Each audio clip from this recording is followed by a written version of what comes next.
संत श्रोमण्याचार्य भगवान गुरुदेव श्री विद्यासागर जी महाराज की, पूज्याचार्य श्री समय सागर जी महाराज की,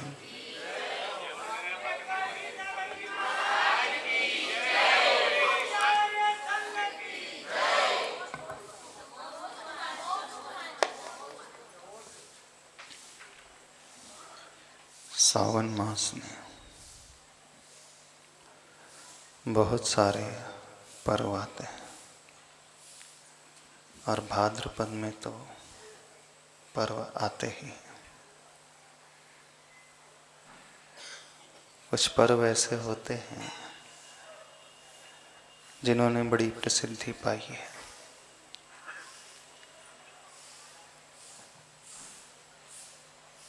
वह प्रसिद्धि किसके द्वारा उन्हें मिली है जानते हैं?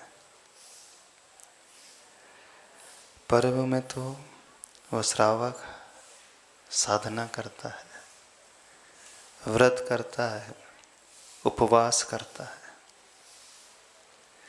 अपने उन प्रभु विशेष को याद करता है, उस निमित्त से भगवान की पूजा आदि करता है। साधना तो पूर्व में प्रभु ने की थी, कैवल्य पद को पाया था, वे तो भगवान बन गए और सिद्धालय में जाकर के विराजमान हो गए। लेकिन उनकी कीर्ति को दुनिया में कौन फैलाता है? उस प्रसिद्धि को फैलाने वाले प्रभु स्वयं नहीं होते। प्रसिद्धि को फैलाने वाले कुछ ऐसे श्रावक विशेष होते हैं जो अपने जीवन में कुछ ऐसा कार्य कर जाते हैं, उस कार्य के फलस्वरूप उस पर्व की प्रसिद्धि और प्रभु की महिमा भी चारों ओर फैल जाती है। जितने भी व्रत आदि आते हैं, चाहे वो मुकुट सप्तमी का व्रत हो, चाहे चंदन षष्ठी का व्रत हो, चाहे वो रोहिणी व्रत हो, षोडश कारण भावना व्रत हो, उन सारे व्रतों में एक बहुत बड़ी कॉमन बात देखने में आती है। आपने कभी मार्क किया? उन व्रतों की प्रसिद्धि दिलाने में सबसे अहम भूमिका किनकी रही? श्रावकों की। श्रावकों में भी मुख्य रूप से महिला वर्ग की भूमिका सबसे अधिक रही। नारी की भूमिका बहुत रही। सारी नारियां ताली बजाने लगी। नहीं, होना भी चाहिए, उसमें कोई ऐसी बात नहीं है, क्योंकि कार्य ही ऐसा हुआ है। हम इतिहास उठा करके देखें उन पर्वों के, चाहे अष्टानिका में सिद्ध चक्र महामंडल विधान, उसकी ख्याति किसने फैलाई? मैना सुंदरी ने फैलाई। ऐसा नहीं है सिद्ध भगवान को दुनिया में पहले पूजा नहीं जाता था, पहले भी उनकी पूजा की जाती थी, लेकिन मैना सुंदरी ने अपने जीवन में जो कार्य किया,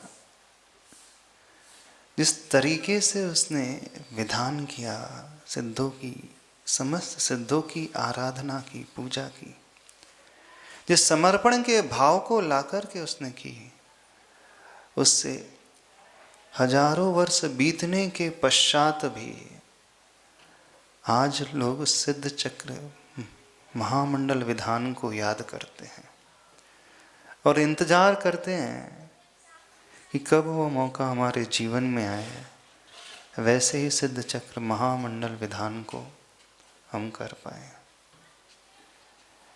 एक व्रत आता है रोहिणी व्रत। रोहिणी व्रत भी करती महिलाएं करती।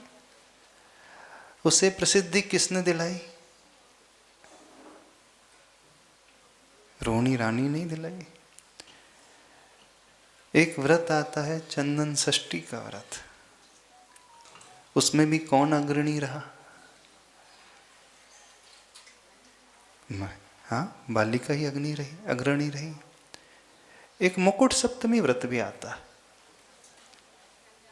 मुकुट सप्तमी व्रत तो आता है, कब आता है? पार्श्वनाथ भगवान के मोक्ष कल्याणक के दिन, श्रावण सुदी सप्तमी के दिन। देखो, उस दिन तो पार्श्वनाथ भगवान ने निर्वाण पाया, लेकिन लोग याद करते हैं मुकुट सप्तमी के व्रत से। क्यों याद करते हैं, पता है कि नहीं पता? कुंवारी कन्या सबसे ज्यादा करती है मुकुट सप्तमी के व्रत को। कुंवारी कन्या करती, लगातार 7 वर्षों तक करती है। क्या विशेषता है उस व्रत की? हमें 2 चीजें समझना है। एक तो उस व्रत की विशेषता, और दूसरी उस व्रत को करने वाले पात्र की विशेषता। जो व्यक्ति इन 2 चीजों को बहुत अच्छे से समझ लेता है, वो बहुत कुछ पा जाता है। देखिए, पार्श्वनाथ भगवान ने जो साधना की, अपने समस्त कर्मों को क्षय किया, उस मोक्ष पद को पाया, वे भगवान बन गए।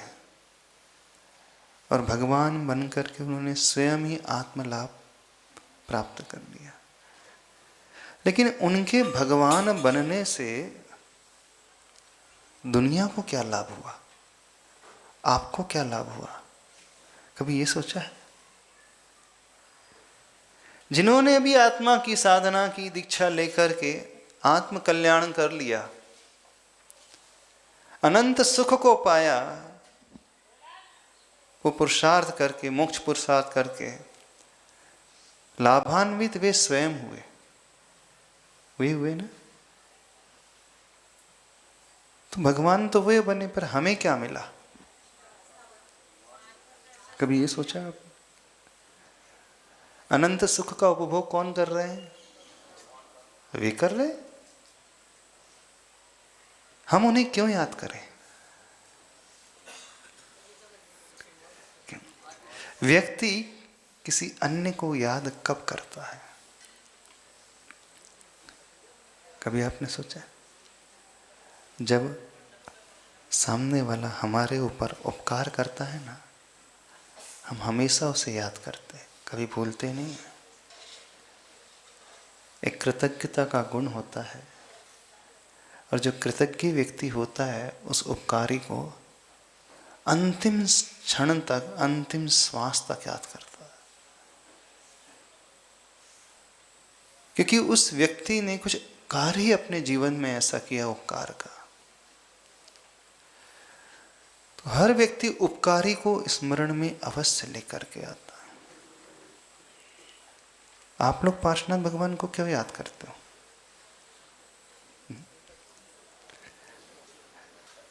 करते तो हैं, सभी लोग करते हैं। अन्य सामान्य केवली को याद क्यों नहीं करते? उन्होंने भी केवल ज्ञान प्राप्त कर लिया है, उन्होंने भी मोक्ष प्राप्त कर लिया है। उनका तो नाम भी हमें पता नहीं। पता है आपको? चौथे काल में कितने सारे सामान्य केवली हो गए, जिनका नाम भी हमें नहीं पता चला। वो कह रहे उपसर्ग जिन्होंने सहन किया, उन्हें याद ज्यादा किया जाता है। ठीक है, उन्होंने उपसर्ग सहन किया, लेकिन उपसर्ग के बाद जो फल मिला, वो किसे मिला? उन्हें ही मिला जिन्होंने सहन किया। हमें उनसे क्या मिला?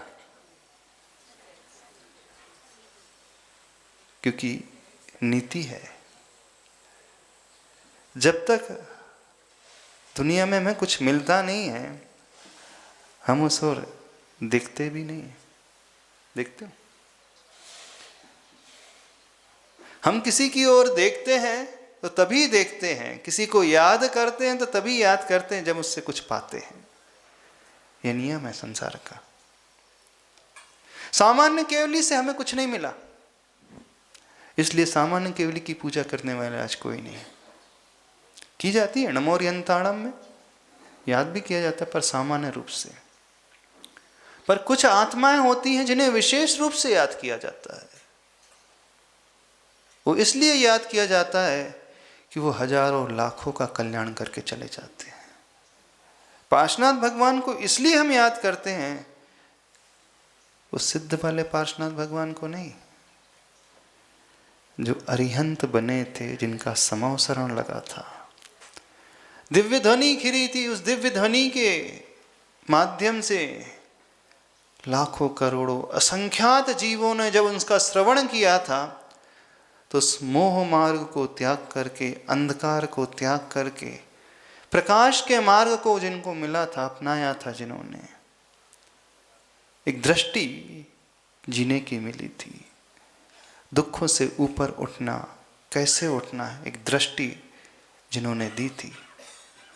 तीर्थंकर को इसलिए याद किया जाता है हमेशा, उन्हें नेता के रूप में याद किया जाता है, क्योंकि तीर्थंकर एक ऐसी पुण्यात्मा होती हैं, वो अपने लिए अकेले नहीं जीते हैं। जब कैवल्य उन्हें प्राप्त हो गया तो चाहते तो वो चुपचाप बैठ जाते,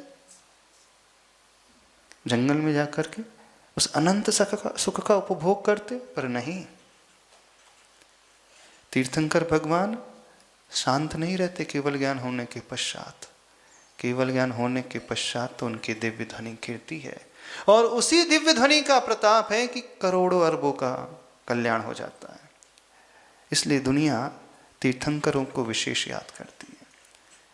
इस कारण जितने भी जिनालय बनाए जाते हैं, मंदिर बनाए जाते हैं, मंदिर में जो मूल नायक की प्रतिमाएं होती हैं, किसकी होती? तीर्थंकरों की होती हैं, अन्य केवलियों की नहीं होती।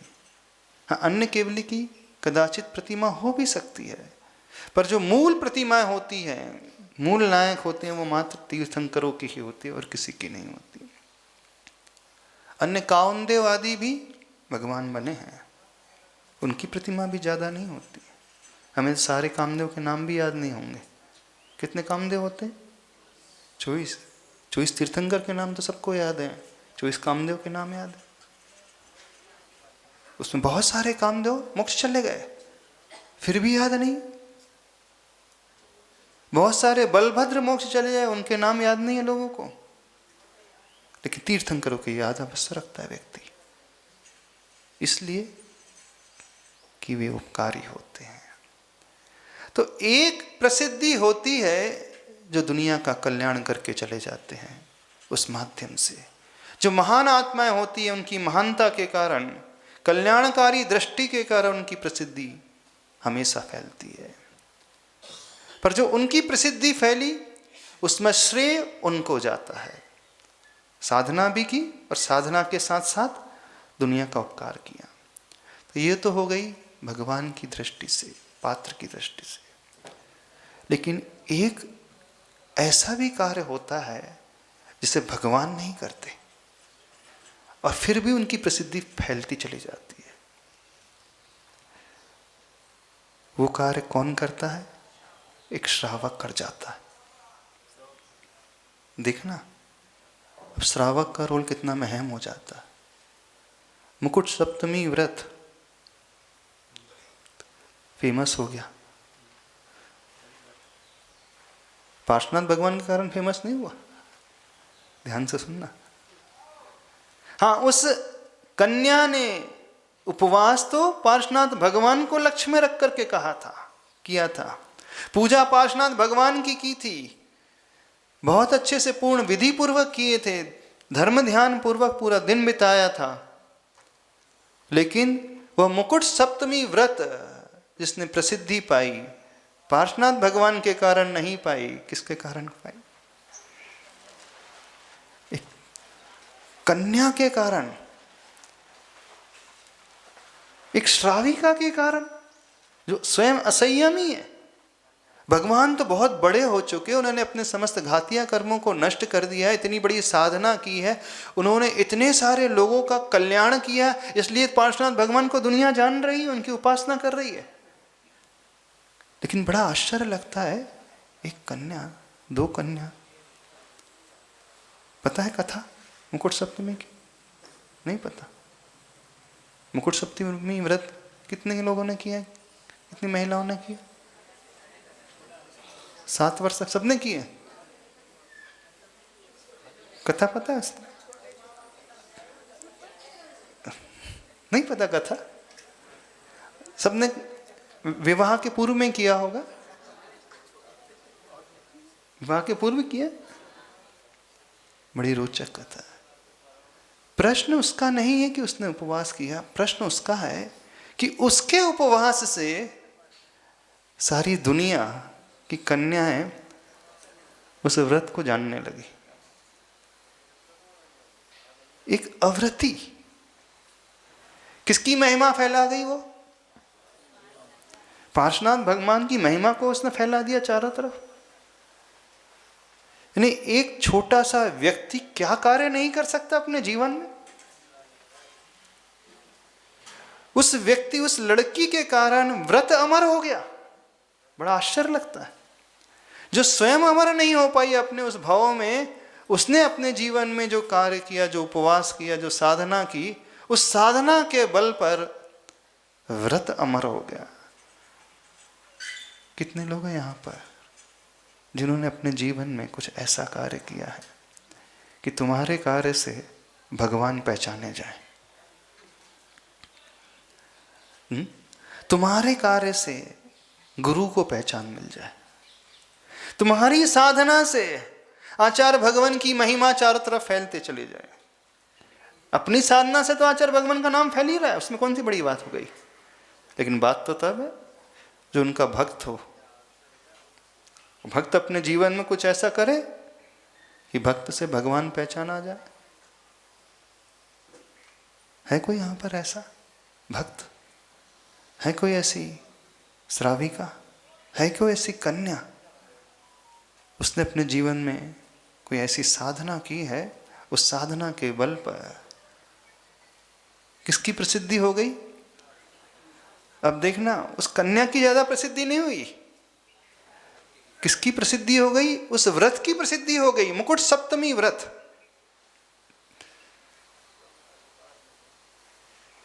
जीवन में कुछ ऐसे लोग भी होते हैं जो अपने बल पर प्रभु को भी पहचान दिला देते। वो छोटा सा भक्त है, कोई बहुत बड़ा भक्त नहीं है। क्षमता तो पहचानो अपनी। भले आप भगवान ना बने हो अभी, भले ही आपने भी आत्मा का कल्याण नहीं किया, भले ही आप अभी निचली भूमिका में हो, लेकिन एक निचली भूमिका में रहने वाली एक श्राविका, एक कन्या इतना बड़ा काम कर जाती। कभी पहचाना अपनी क्षमता को? वो भी आरिका भी नहीं बनी थी। आरिका बन करके, साधना करके नाम फैलाना, फिर भी समझ में आता है कि उसने त्यागा, 5 पापों को त्यागा। अभी तक तो उसने जीवन में समस्त पापों का भी त्याग नहीं किया। घर में रहने वाली वो कन्या ऐसी विशुद्धि से उसने व्रत किया, ऐसी विशुद्धि से व्रत किया कि उस व्रत के महात्म से भविष्य में उसने स्त्रीलिंग का भी छेदन कर दिया। स्वर्ग में जाकर के उत्पन्न हो गई, फिर स्वर्ग से आकर के मनुष्य पर्याय पा करके मुनि दीक्षा लेकर के आत्म कल्याण कर गई। गजब हो गया। तो कितने लोगों को कथा पता है? एक कथा दूसरी कथा की पीछे छिपी हुई साधना, कथा के पीछे छिपी हुई वह समर्पण की भावना। कभी कथा पढ़ा करो तो इस भाव से भी पढ़ने की कोशिश किया करो। उस कथा को पढ़ करके हमने क्या लिया, हमने क्या सीखा? बहुत सारे लोग प्रथमान्युग पढ़ते हैं, पढ़ते हो, बस कहानी पढ़ करके छोड़ देते हो ना, और भूल भी जाते होंगे, भूल जाते हैं। किसे हम याद रखते हैं? जब कुछ विशेषता होती है, व्यक्ति वो कभी नहीं भूलता। सामान्य घटनाओं को व्यक्ति हमेशा भूल जाता है। जब जब कुछ भी सामान्य होता है तो व्यक्ति भूल जाता है, लेकिन कुछ ऐसा भी विशेष कार्य होता है, व्यक्ति उसे हमेशा स्मरण करता है, हमेशा याद करता है। जीवन में कुछ ऐसा करना सीखो जो आपके मानस पटल पर हमेशा के लिए अंकित हो जाए। बात तो तब है, आप कथा पढ़ो, स्वाध्याय करो, लेकिन इस ढंग से करो कि वो हमेशा आपके स्मृति का विषय बन जाए। अब वो दो ढंग से बन सकती है, या तो उस व्यक्ति की विशेषता जिसकी आप कथा पढ़ रहे हो, अथवा स्वयं इस मनोयोग से उसे पढ़ रहे हैं कि भूल ही नहीं पा रहे। लेकिन सब लोग पढ़ते हैं और भूल जाते हैं। इसका क्या अर्थ है? बताइए, क्या अर्थ है?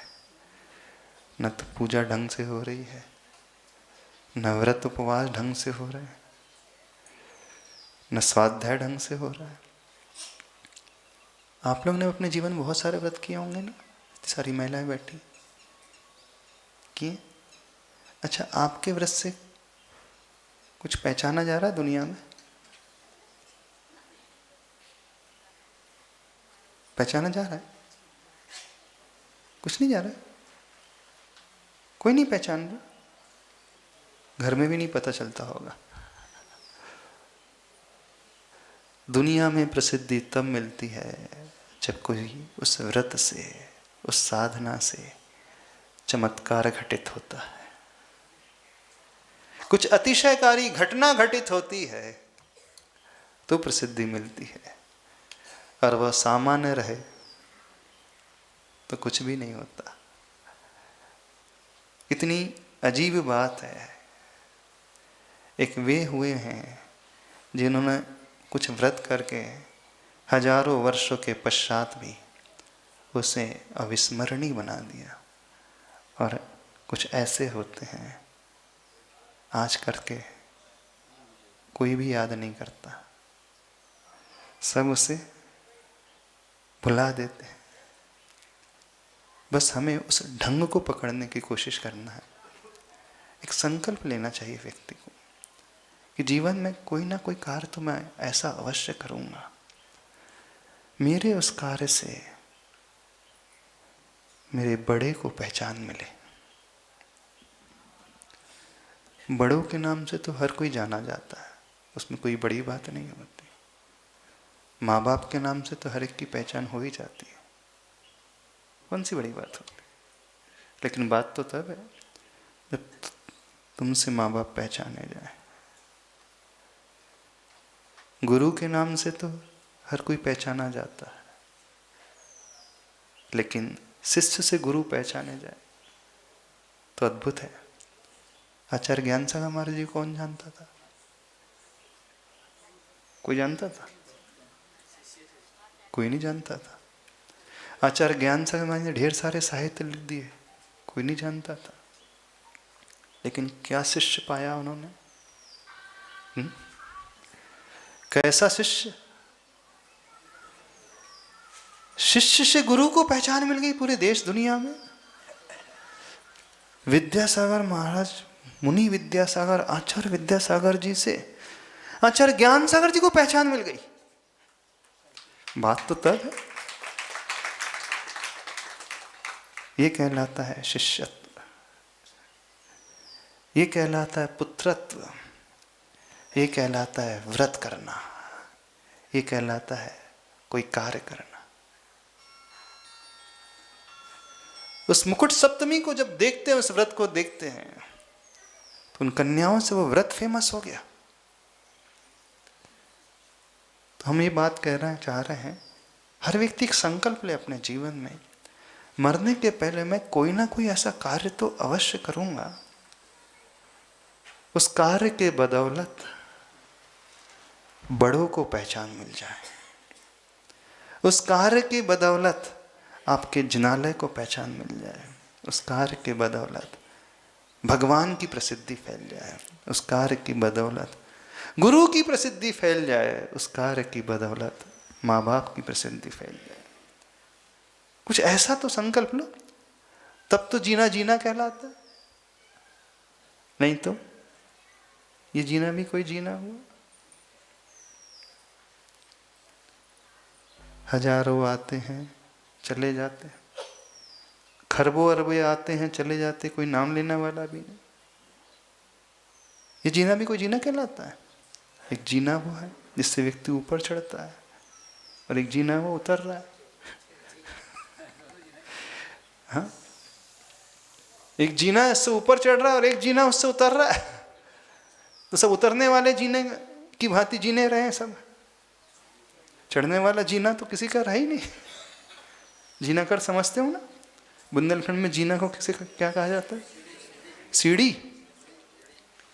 सीढ़ी का प्रयोग ऊपर चढ़ने के लिए भी होता है, और सीढ़ी का प्रयोग नीचे उतरने के लिए भी होता है।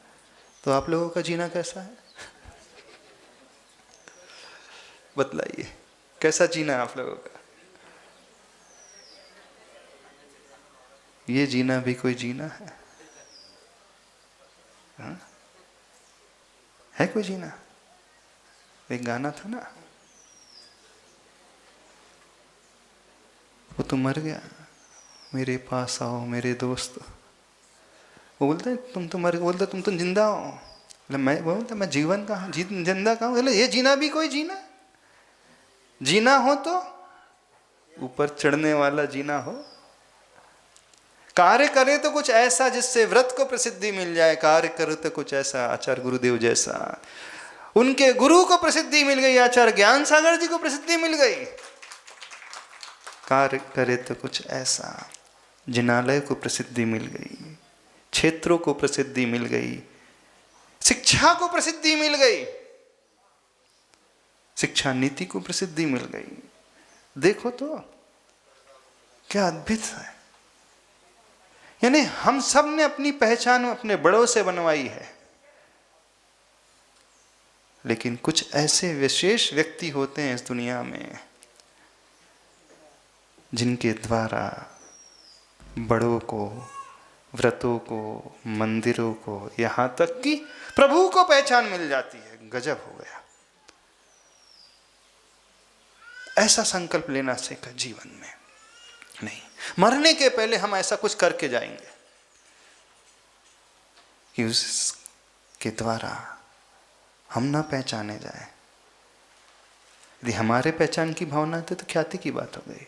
नहीं, उसके द्वारा हम ना पहचाने जाए, उसके द्वारा बड़े जाने जाए, उनकी प्रसिद्धि फैले, तो मानना उसने जिया है जीवन।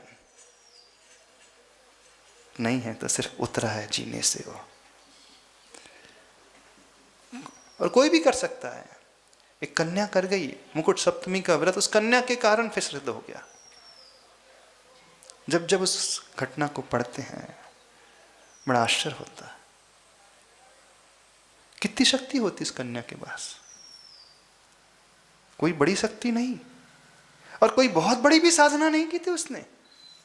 हर मुकुट सप्तमी को बस एक उपवास 7 साल तक, लेकिन ऐसे उसने साधना की थी, इस तरीके से की थी, इस समर्पण से की थी। उस समर्पण के कारण वो मुकुट सप्तमी का व्रत जाने के पश्चात, उस कन्या के हजारों वर्षों के पश्चात भी आज भी लोग याद करते हैं, और याद ही नहीं करते हैं, उस व्रत को करते भी हैं। और उस कन्या के कारण पार्श्वनाथ भगवान को भी याद कर रहे हैं।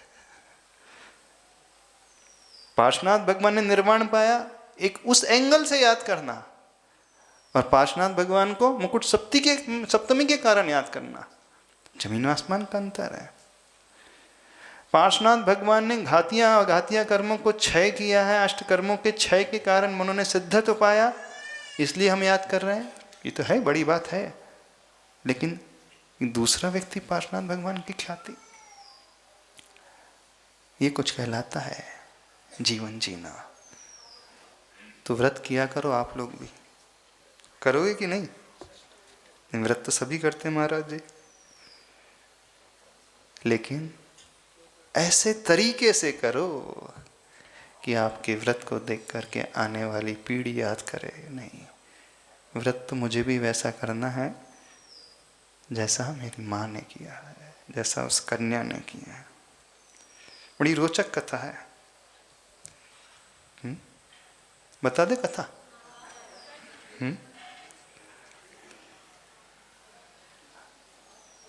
ग्रंथों में आती है कथा। दो बहनें थी, परस्पर में बड़ी प्रीति थी। नाम मुकुट शेखरी और विधि शेखरी, राजा की कन्याएं थी दोनों। और इतना अगाढ़ प्रेम, दोनों एक दूसरे के बिना रह नहीं सकती थी। राजा उन दोनों के प्रेम को देख करके बड़ा हर्षित होता था और विचार करता था कि भाई बहन तो बहुत हो देखे हैं, बहन बहन भी बहुत देखे हैं, लेकिन दोनों में इतना वात्सल्य, जरूर कुछ ना कुछ रहस्य तो होना चाहिए। एक सामान्य वात्सल्य होता है और एक विशेष वात्सल्य होता है। समझ नहीं पा रहा था, उसे निमित्त नहीं मिल पा रहा था, किससे पूछे। एक कुछ समय के पश्चात उसने दोनों कन्याओं का विवाह कर दिया।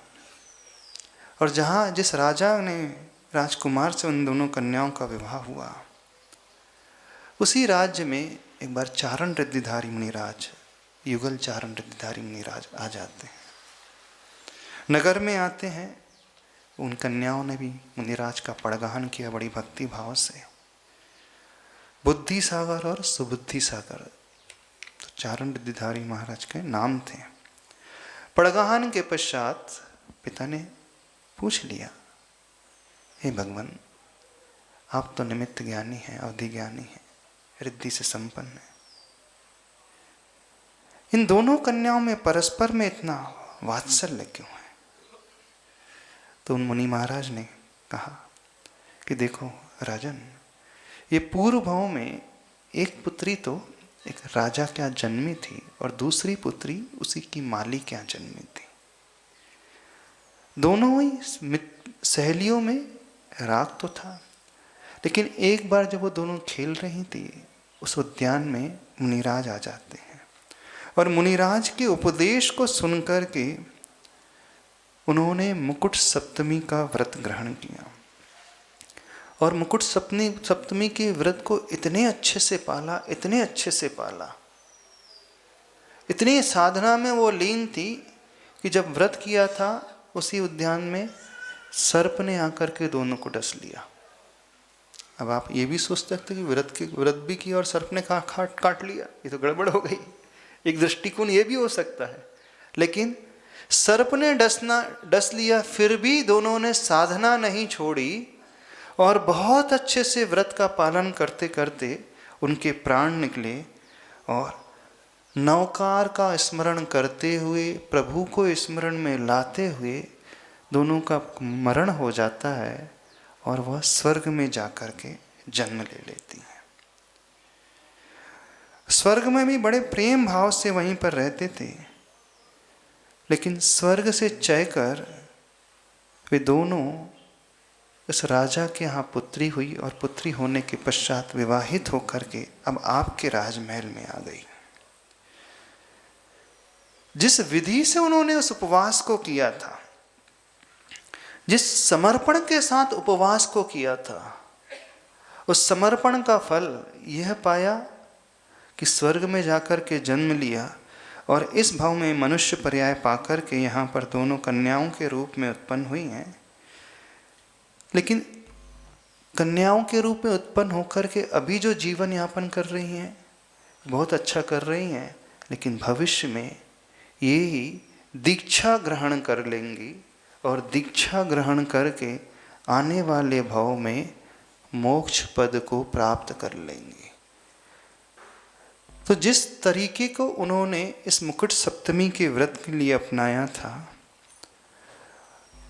व्रत करके स्वर्ग के पद को पाया और बाद में क्रमशः स्त्री लिंग का छेदन करके इंद्र और प्रतीन्द्र की पर्याय में चले गई 16वें स्वर्ग में। कौन? वो ही दोनों जीव। स्त्री पर्याय से सीधे 16वें स्वर्ग में इंद्र के पद को, और दूसरी कन्या के जीव ने प्रतीन्द्र के पद को। अब 16वें स्वर्ग से आकर के मनुष्य पर्याय पुरुष लिंग को पाकर के राजा के यहाँ उनका जन्म होगा, और उसी भाव से दीक्षित होकर के वो मोक्ष लक्ष्मी को प्राप्त करने वाली है। शॉर्ट में हम बता रहे हैं। मात्र कौन सा व्रत किया था उन्होंने? मुकुट सप्तमी का व्रत। इसकी विधि जो है 7 वर्ष तक लगातार, और लगातार करने के पश्चात जब उद्यापन होता है तो उद्यापन में बड़े भक्ति भाव से 7 सामग्री का वो दान करते हैं। तो 7 जिनालय बनवाते हैं, 7 प्रतिमा को विराजमान करें, 7 शास्त्र दान करें, 7 मुनिराज को आहार दान दें, 7 परिवार की गरीबी को दूर करें। ये विधान है, इससे उद्यापन होता है। बोले उद्यापन इसलिए कि इससे व्रत का माहात्म्य प्रसिद्धि चारों ओर फैले। मुकुट सप्तमी के व्रत तो बहुत सारे लोग करते हैं, लेकिन उद्यापन नहीं करते। करते? यदि जो उद्यापन नहीं करता उसके लिए कहा कि दुगना व्रत करे, और उद्यापन कर ले तो फिर इसके लिए आवश्यकता नहीं है। इसका अर्थ जानते हो? रहस्य। इसका रहस्य है जो आपने पाया है व्रत करके, उस व्रत का माहात्म्य दुनिया की अन्य कन्याएं भी समझ सकें, अन्य लोग भी जान सकें, अन्य लोग तक भी वह भाव प्रसारित हो सके और वह आत्म कल्याण कर सके। नहीं, उद्यापन एक छोटी क्रिया नहीं होती है, बहुत विशेष क्रिया होती है। तो कन्याओं में इन 7 मुकुट सप्तमी के व्रत को किए थे, और एक ही उपवास किया था। वर्ष में एक ही उपवास होता है 7 वर्ष तक लगातार, और उसका फल क्या? संस्कार का बीजारोपण होता है।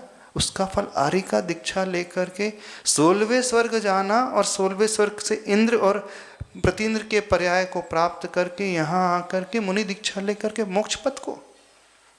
बड़ा विचित्र, आश्चर्यकारी लगता है।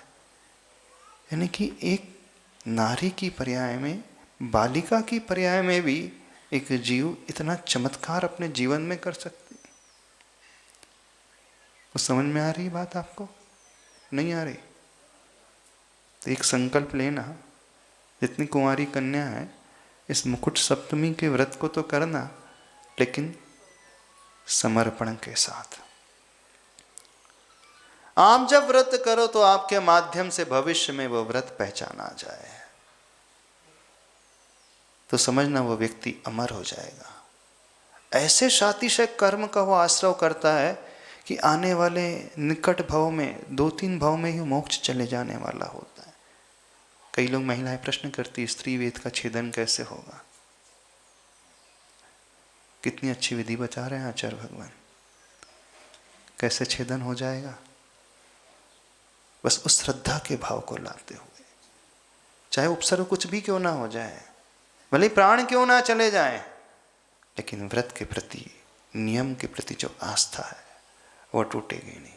अरे हर भाव में मरते ही हैं, कौन सी बड़ी बात होगी। एक भाव तो धर्म के लिए मरण करके देखो, एक भाव में एक ऐसा संकल्प, बस ख्याति चारों ओर फैल जाएगी।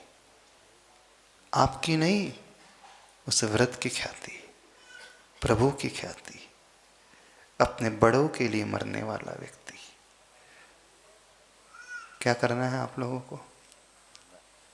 कथा पढ़ लेना, मुकुट सप्तमी व्रत की कथा मिल जाएगी आपको। उन 2 बालिकाओं ने व्रत किया, फिर बाद में एक ही घर में राजा के यहाँ पैदा हो गई।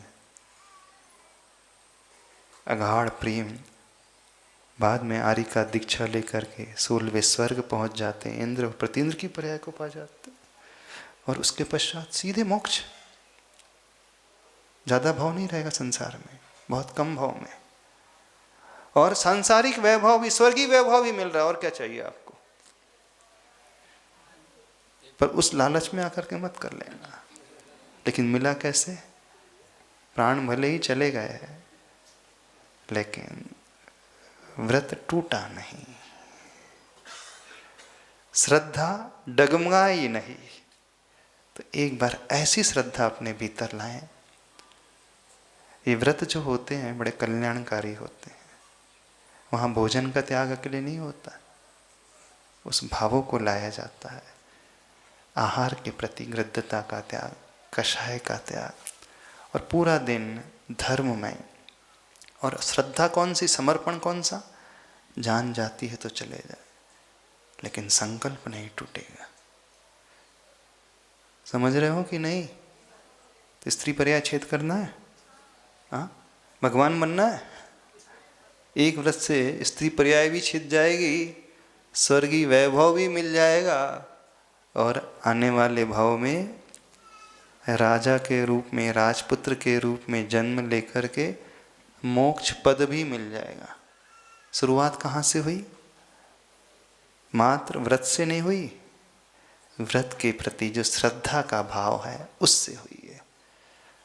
वैसे व्रत तो बहुतों ने बहुत सारे किए होंगे, लेकिन आपके एक व्रत से भी न भगवान की महिमा फैली, न उस व्रत की महिमा फैली।